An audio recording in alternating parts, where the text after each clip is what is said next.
How to Learn English with Best English Stories. For now, here is a list of tips and advice for learning English with best English stories. Just listen.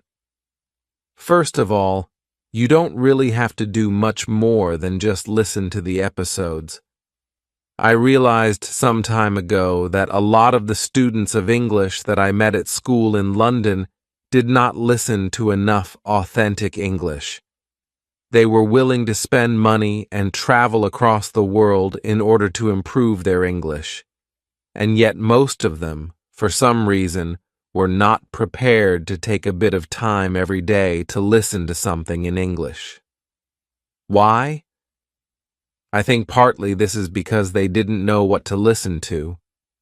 A lot of people watch TV and movies in English. Fine. But honestly, that might not be the best way to improve your English.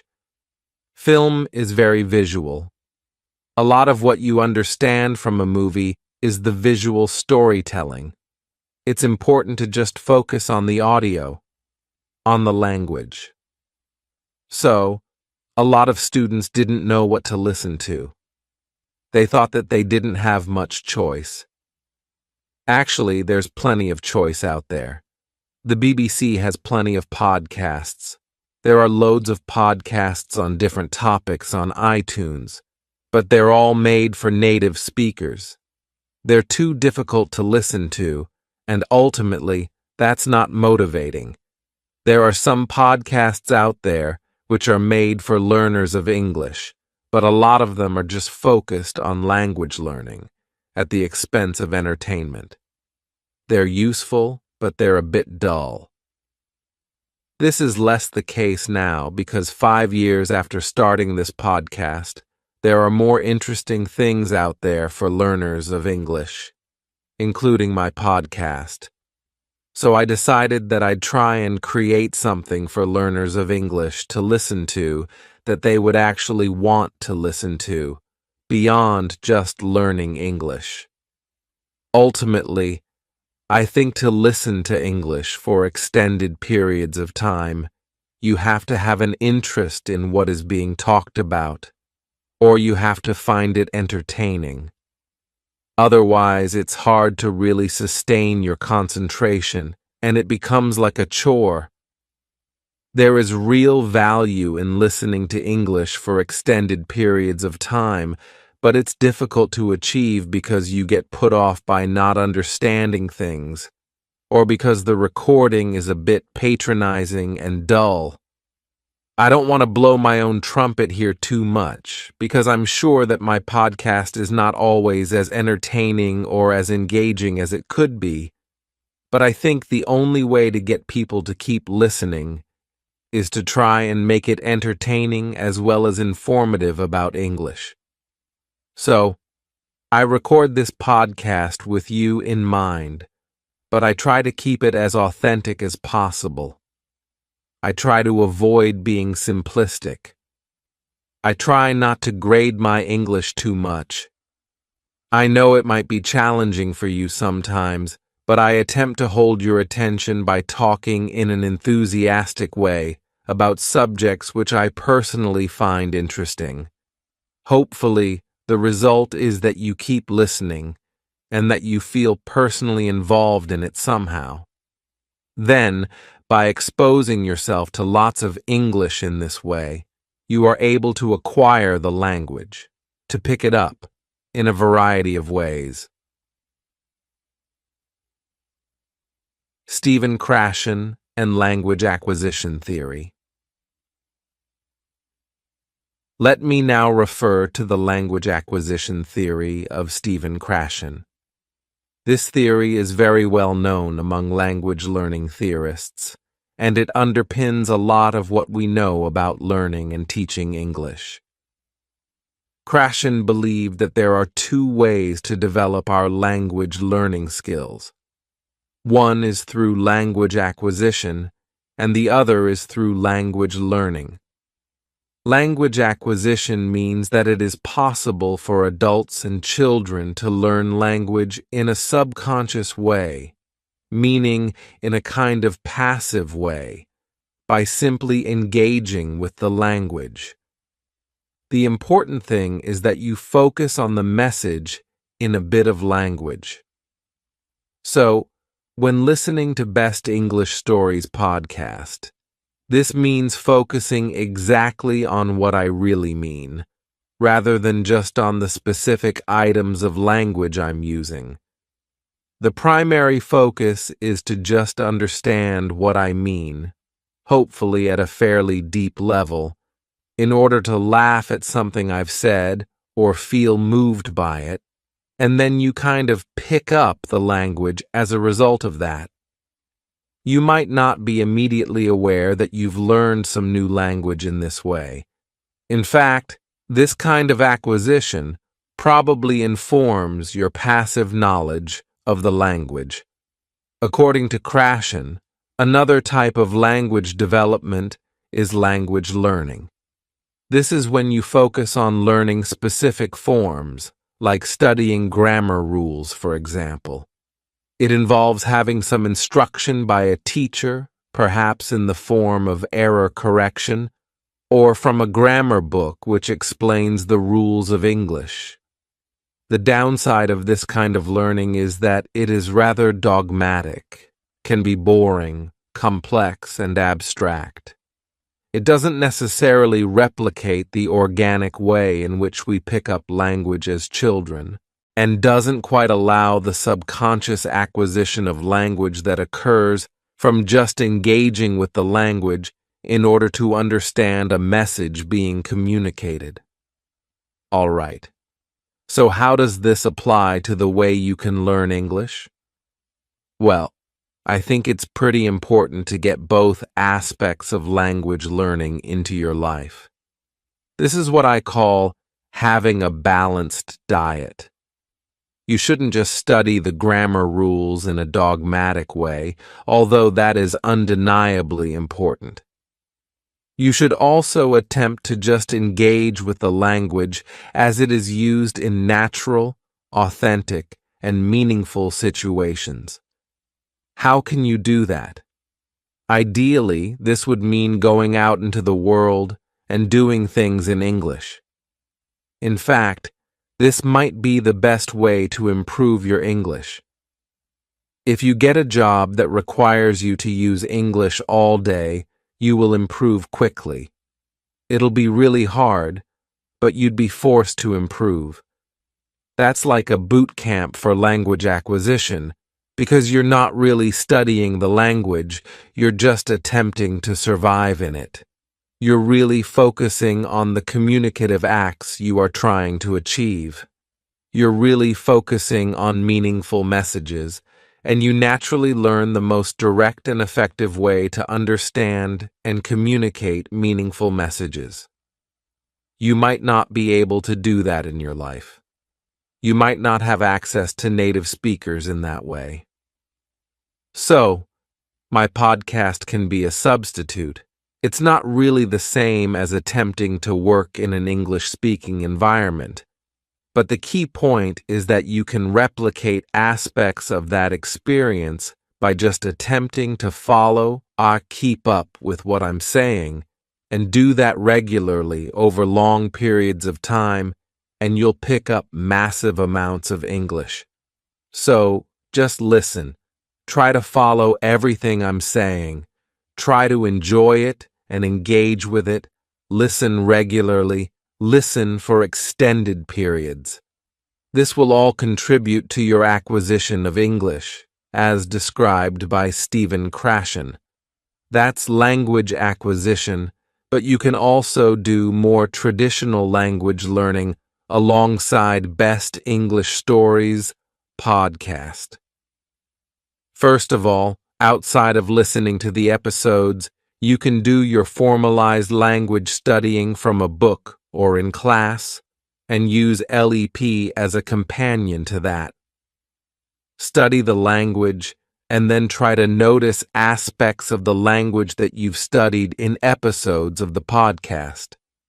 For example, if you've studied verb tenses, you can listen to a story I've told on the podcast and try to notice those verb tenses, how I'm using them, how I'm pronouncing them, and so on. It can back up, confirm, or clarify the language study you've been doing.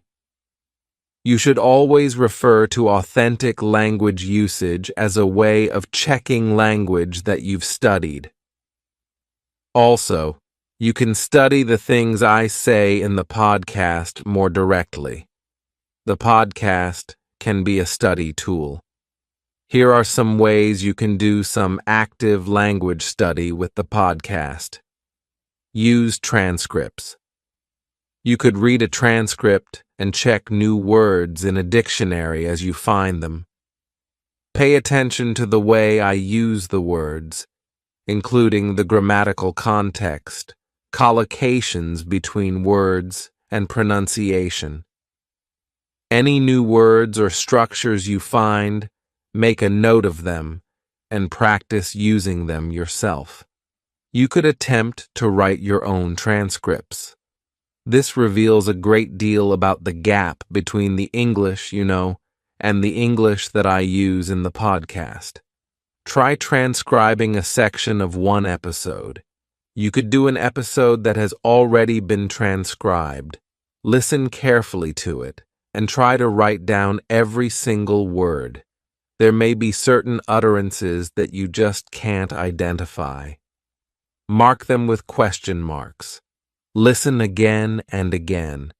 You could just focus on a specific 5-minute section of an episode. Keep listening until you've done your best. Now check the proper transcript for that section and compare it to what you wrote. What are the differences? Now you can identify the gap between what you understand and what I said. Try to close that gap. Check the words you didn't know. Identify why you missed the pronunciation of something. Think about how I say these words and phrases and their definitions. Then you can start working them into your English when you speak. We'll look at ways of developing your speaking in a few minutes. A note on transcripts. You may be aware that a lot of my episodes have transcripts, which can really help you to study the language, although you shouldn't read them all the time. But you can also contribute transcriptions to my channel. If you fancy transcribing a few minutes of an episode, please send it to me, and I'll be able to correct it and publish it on my channel. I have a transcript collaboration going on using Google Documents. You might already know about this because I did an episode on that subject a couple of months ago. You can go to my channel and click Transcripts to find out more. Basically, writing transcripts of my episodes is not only a great way to use the podcast to improve your English, it also helps me to provide an even better service to my listeners. So, Best English Stories podcast is best consumed as part of a balanced diet. Listen freely and just try to enjoy and understand what I'm saying, and let your mind naturally acquire the language, but also mix this with more formalized language study to get the full 360-degree effect. You might think the formalized language study part of that is boring and time-consuming. That's fine. You don't have to do any of that, but as a compromise, what you can do is just be mindful when you're listening. Your first aim is to focus on the message, but you can also try to notice specific aspects of the language too. Try to identify words, phrases, and grammatical structures. You don't have to formally study them, just notice them as you hear them. Like, oh, he's saying depend on, so it must be depend on in English, not depend of. Things like that. Just be mindful when listening. I record different types of episode here. My main aim is to engage you and keep you interested, while presenting English to you in an authentic way. In some episodes, I try to draw your attention to the language more specifically. For example, I teach, explain, demonstrate vocabulary items referring to a topic, or bring your attention to an aspect of pronunciation. In those episodes, you can just chill out and follow what I'm saying, but you can be more active and make notes of the vocabulary. Try to remember phrases, listen again and pause the recording to test your memory. Listen in comfort and enjoy the experience. Krashen also writes about the effective filter hypothesis. This relates to the conditions in which learning takes place and how these can have a big effect on the successful acquisition of language. Basically, good conditions for learning are motivation. The listener really wants to hear what's being said and is keen to learn the language. High self-esteem and relaxation. These things allow the flow of acquisition to move freely without being blocked. Mental blocks occur when the learner is stressed, anxious, or feeling bad about themselves. This creates a mental block to the acquisition of language. I guess this relates to one of those situations in which you're in an unhappy language class. You feel stressed because of pressure from the teacher or from the judgment of your classmates. You feel low self-confidence because you don't get any positive reinforcement from taking part in a communicative exchange, and you're just not enjoying the experience of being there in the classroom. As a result, there is a kind of mental barrier which really prevents you learning anything. In fact, it might even make it worse because you associate learning English with painful or boring classroom situations. The advantage of Best English Stories' English podcast is that the emphasis is on fun, a lot of the time. You have nothing to fear or worry about when you listen to this. In fact, it can be an extremely pleasurable experience. I'm not just bigging myself up here. I know what it's like to listen to your favorite podcast. It's quite a personal experience. I listen to Mark Kermode and Simon Mayo's film review podcast on my way to work, and I can't begin to explain the joy of listening to it. They're like my friends, and I'm sharing a really nice conversation with them. I listen to their voices in private through headphones, while I'm sitting on a smelly underground train with miserable people all around me. But I'm in my comfort zone. In fact, sometimes I'm disappointed when I reach my metro station because I just want to keep listening to the podcast. Hopefully, listening to Best English Stories English podcast is a similar experience for you. That's certainly the idea. This should be a personal and enjoyable experience for you, and I invite you to just enjoy being part of the podcast community. And remember that all around the world, there are other people like you, listening to me ramble on about stuff. There's no chance of the effective filter giving you a mental block in this situation because you should be in your comfort zone. That's the advantage of podcasting. You really can listen to this whenever and wherever you want, and you are free to get as comfortable as you please. As I've said before, feel free to listen to this in the bath, on the loo, or as you softly and slowly drift off to sleep at night. Of course, you can also listen at your desk, with a pen in your hand, or while typing, in order to make notes or write transcripts. You can also sit up and read transcripts. It's up to you. The main thing is to just enjoy yourself and let the English go into your head. Just imagine that my voice is bouncing around inside your mind, and lots of the words and sounds are sticking in there. You should certainly listen to episodes more than once. In fact, if you're interested in really learning English from this podcast, I think it's vital to listen several times. Once is not enough. In fact, you might only scratch the surface if you listen just once. Listening again and again will allow you to get really familiar with what's being said.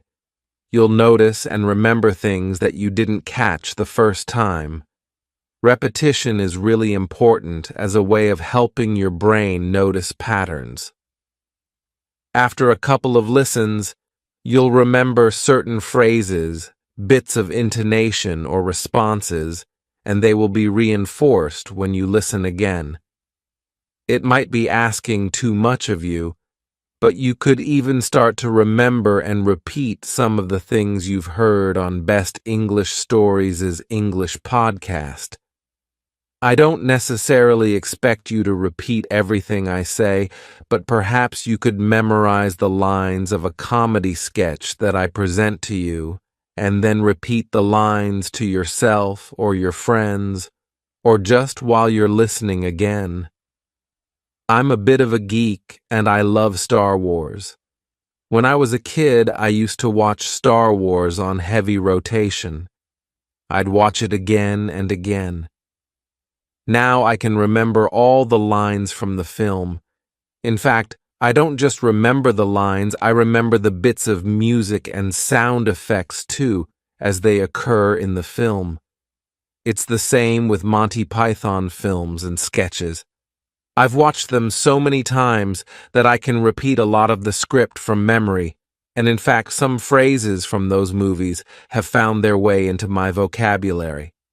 You can do that too, by listening to episodes more than once, and listening to some comedy sketches which I present to you many times. Soon, I'll be doing an episode about Monty Python. For some reason, Monty Python sketches are very memorable.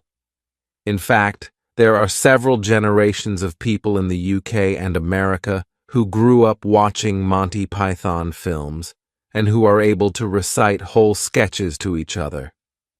Again, you can do the same thing, realize that there are some terrifically funny things in English, and use that as a way to pick up language. There are a number of different areas to focus on with English. 4 skills: listening, reading, writing, speaking language systems, grammar, vocabulary, pronunciation, discourse. Listening. I've already talked a lot about the benefit of just listening for fun, or listening in a more active way. I did mention that it's good to be comfortable when listening. I should add, too, that I think it's important to try and listen to things that you don't completely understand. It's fine to listen to things that you don't understand completely, and the general opinion on this seems to be that you should push yourself when you listen, and don't get put off if there are things you don't understand. It's in that challenging experience that your brain is really piecing things together. For example, if you struggle to understand my conversation with Daniel Burt, that's fine.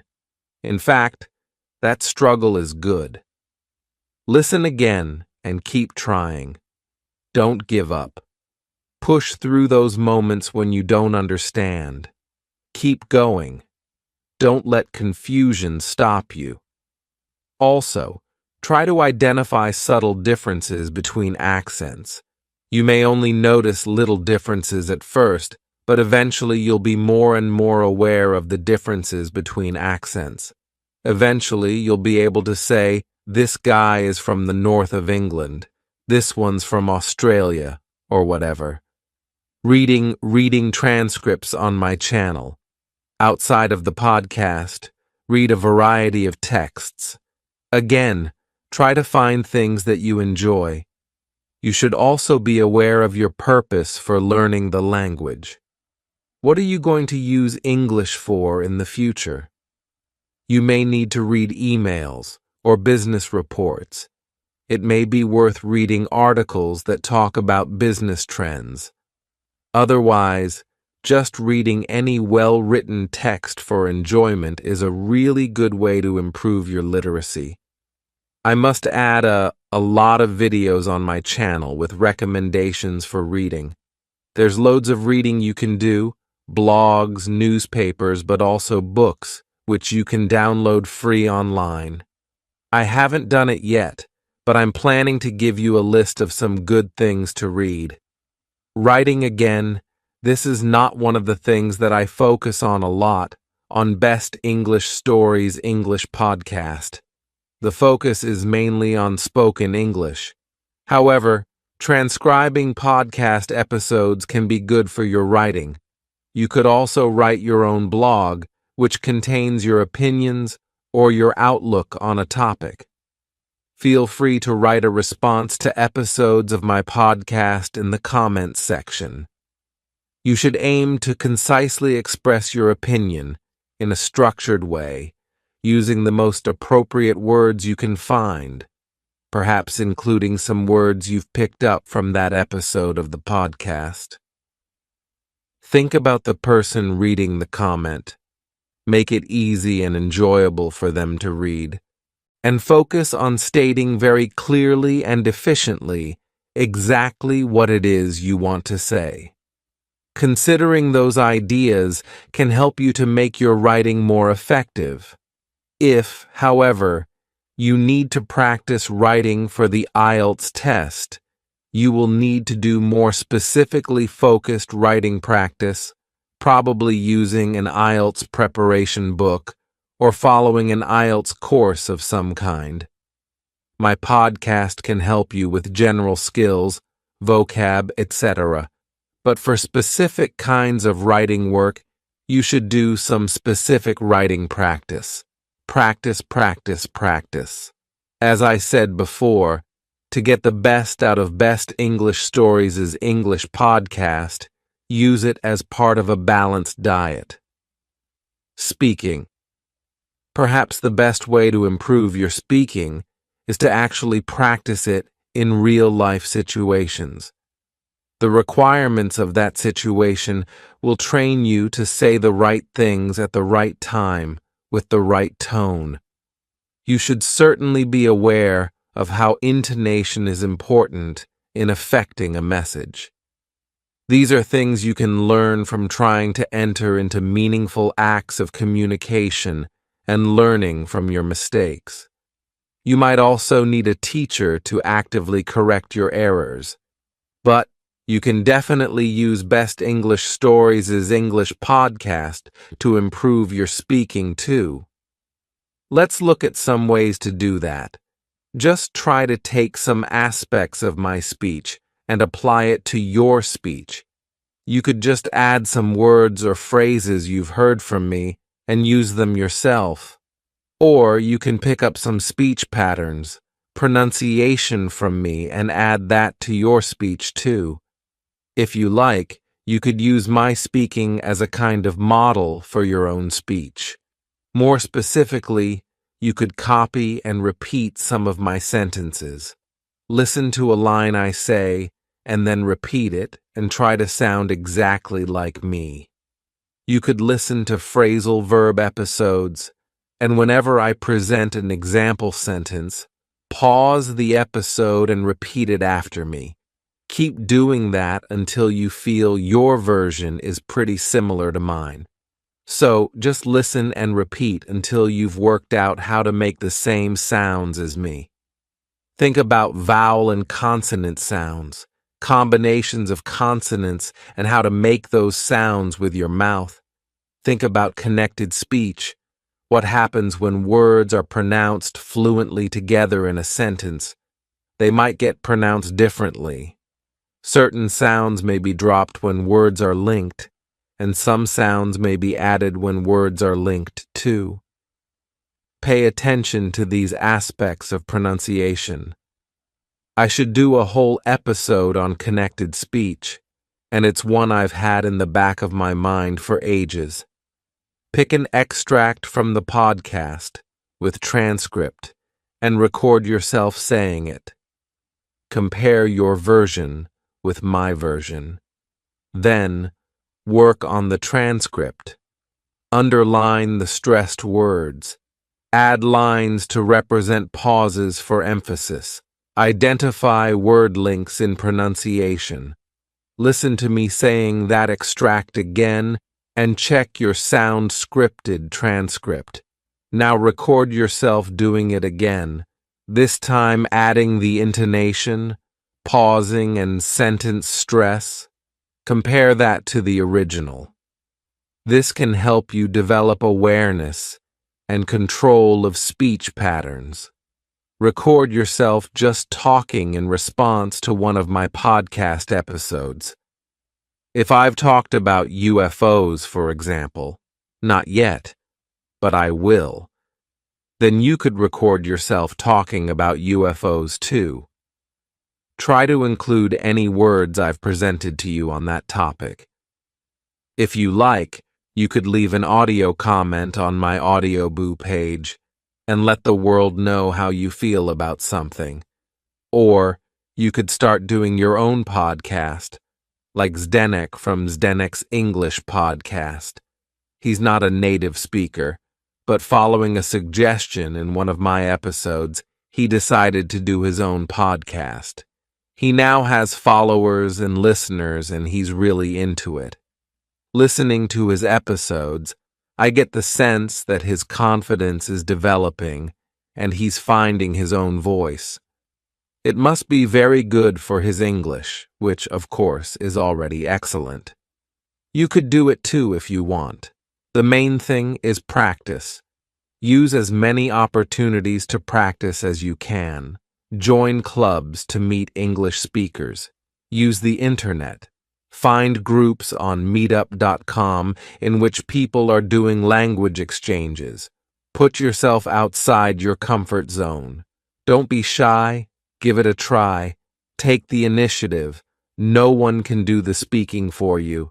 There's no shame in making mistakes. You have to be in it to win it. So open your mouth and get talking. Remember that English is about what you can do, not just about what you know. Be active. Find your voice in English. If you're in a classroom, don't be one of those quiet students. It's completely up to you to start talking, and why not do it in the safety of a language class? That's the whole point. Speak up in class and use that as a safe place to experiment and make mistakes. Experiment. Switch off your editor. Don't listen to the voice in your head which is telling you to keep quiet or telling you that you can't say something because it might be wrong. It does not matter if you're wrong. Remember that you have to say something wrong about 5 times before you get it right. Get through those 5 times nice and quick, and then you'll be fine. Sometimes, opening your mouth is the hardest thing to do, but once you've started speaking, it gets easier. Keep up the momentum. Keep your voice warm. Stay positive. Enjoy expressing yourself. Your teacher will love it if you are an active member of class. In fact, you need to prove to your teacher that you're making an effort. We always like those talkative and positive students. Use that to your advantage. You'll be more likely to get good grades and get leveled up. Be nice, be friendly, be talkative, but also listen to others and help them too. That's a recipe for success for any language learner. Actually, I just sent Zdenek a message and asked him for his comments on the subject of using LEP to improve your English, particularly speaking. And here are his comments, which I agree with wholeheartedly. In fact, before I read his comments, it may be necessary to remind you that Zdenek is a well-qualified teacher of English from the Czech Republic who lived in the UK for a number of years, and who has got a master's degree in English language. So, He definitely knows what he's talking about. I'm sure many of you listening to this have similarly good advice and comments on this subject. I am very keen to encourage you to share that information. You can leave text or audio comments under this episode. So here are Zdenek's comments. How can listening to LEP improve your speaking skills? It can mainly improve the following skills, sub-skills. 1. Listening, obvious. 2. Reading, spelling, reading scripts, additional notes. 3. Writing, spelling, script, feedback or Thanksgiving emails to Best English Stories. 4. Grammar, listening to grammar patterns as part of exposure theory. 5. Vocabulary, learning new vocab also guided by the exposure theory. 6. Pronunciation, passive listening. As for the speaking, it is a different question. If you want to improve your speaking through LEP, you have to approach this actively. Not everyone is willing to do this. Some people tend to be shy, have approach anxiety, etc., and prefer listening to the podcast as passive recipients. That is fine. However, here are some suggestions on how you can actually improve even your speaking skills. 1. Contact someone via LEP community. There are a lot of interesting people eager to learn English from all around the world. Contact those who have a similar level as you. This way you can both benefit and learn from each other, and no one will get bored. Ideally, have an interest in common, sci-fi films, sport. You already have one important topic in common, LEP. Try to befriend these people, add them on Facebook, start Skype conversations with them or something. 2. Record yourself speaking about a topic. Ask yourself questions related to LEP. Answer these questions or just practice vocabulary. Best English Stories teaches you. Listen back to yourself. Try correcting your errors. Re-record. Compare your recordings you made some time later to see your improvements. 3. Record comments in Audioboo, max 3 minutes. Why is everyone so shy? Is everyone afraid that they will be judged? Who cares? Just be friendly, and you should be accepted by the community. Best English Stories is a teacher. He deals with mistakes every day. We all make mistakes. Never be afraid to make mistakes. A man who never made mistakes never made anything. Are you afraid to take on a challenge and face our greatest fear, public humiliation? Well, don't be. If we fight it actively without fear, we can significantly improve our speaking skills this way. I just want to add a couple of points here about making a fool of yourself, my experience of speaking French, and a fear of public speaking. 4. Try running your own podcast. Most of you can do it. Again, it is only about facing your fears of making mistakes and exposing yourself to the public. This podcast can be just for you and your friends. I make loads of mistakes in my podcast, and I am a teacher. I feel ashamed. I have to edit them out. But if you are not teachers, why worry? And even as teachers, you shouldn't worry. 5. You can always speak to yourself in the mirror and go crazy. Become the next Hamlet. Speaking is not about passivity, so move your arse and find some interaction. Note, by following these tips, you will work on your English speaking skills, pronunciation, actively, Grammar, vocab. You can focus on trying to use expressions Best English Stories has taught you. Listening skills, as you listen to your friends talking, for example. There are so many benefits to active speaking practice. Thank you, Zdenek. As I said before, I welcome your comments too. Let's share our thoughts on this subject together. It's time for my LEP ninjas to come out of the shadows and deliver some powerful advice. LEP ninjas, assemble! Regarding language systems, I have some things to say about grammar, vocabulary, pronunciation, and discourse. To be honest, I've already spoken enough about grammar and vocab. Let me just remind you of the theory of exposure.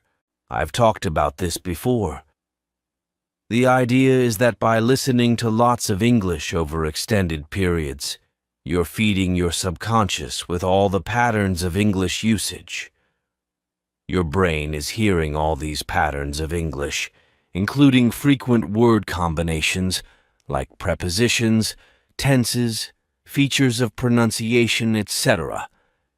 Ultimately, it all goes into your head and informs your sense of instinct for the language, so that when you come to do a test in English, you feel the answer. You know that this particular preposition goes with this particular verb just because you've heard it a number of times before, and so it feels natural. Feed your head with English. Feel the English rather than knowing it. Use the Force, young Jedi, and remember, the Force will be with you. Always. Oh, and don't forget, you're never too old for this.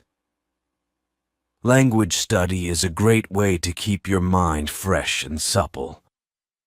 My grandfather is over 90 years old and he's still really sharp. Perhaps this is because he's still going to French and Spanish classes on a regular basis. Regarding pronunciation, a lot of the tips you've been given here will help with that. But I just want to add that improving your listening skills will naturally improve your pronunciation skills too. The two things go hand in hand.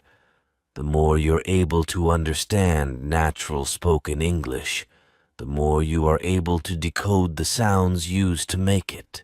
Understanding this natural sound code can allow you to start using it too. There is a direct connection between listening and pronunciation, but to fully reap the benefits, you need to actively practice pronunciation. The methods I've mentioned already in this episode, repeating, recording, re-recording, comparing, speaking in front of the mirror, etc. They're all good approaches to practicing and improving your pronunciation. Don't be shy, give it a try. You've got nothing to lose, just things to gain. Go for it. As for discourse, this is really about how you structure your speaking. How do you link your ideas up? When you listen, try to notice any specific phrases I use to link my ideas together, move from one topic to another, deal with moments when I don't know what I'm saying, and so on. What are the tools I use to perform certain functions? Can you identify these things and take them on yourself? Try talking about a topic for 5 minutes. See how difficult it is to talk on your feet. Do it again and again until you develop methods of thinking and talking at the same time. Listen to discussions and focus on the ways in which people interrupt, agree, disagree, or whatever. Think about the way we use the language to be polite or indirect. How is humor added to what we say?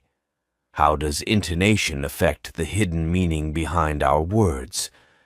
Explore these ideas when you listen, and then test them out in your speaking. That's it for this episode. I hope you have found it motivating and inspiring. Leave your comments, and I wish you all the very best of luck keeping up your English. I'm sure you're doing great. Well, you must be, because you're already listening to Best English Stories podcast, and long may it continue.